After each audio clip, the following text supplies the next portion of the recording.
So this video is instructional video on how to take care of your soldering iron.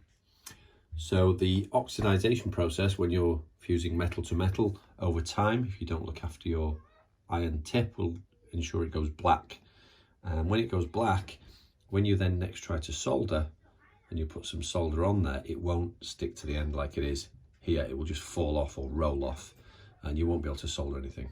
Okay, so what I recommend after each and every solder, I'm just using this cleaning thing over here, but basically inside there there's just wire wool, and I'm cleaning and scraping the tip against that. So you can use one of these kind of pads you can get from a supermarket to do the same thing, and it's just ensuring you're cleaning the end of your tip from any excess solder on metal before you do the next one.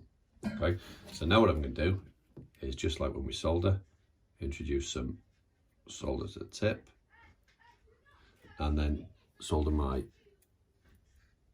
component, and so now if I left that on the end of that soldering iron and continued to solder and then maybe put it away until I need it again, that's going to degrade the tip.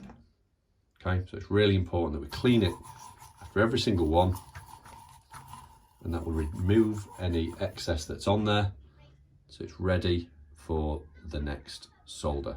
If you do that, you don't have to replace your tip as often, and soldering will be, you'll be much more successful soldering over long periods of time, because it'll work. It will, your solder joints will work and it will adhere to the actual board. If you let your tip degrade and don't look after it, soldering will become more difficult because the joints just won't take, and that can be quite frustrating. So take care of the tip, clean it, and your soldering experience will be much happier.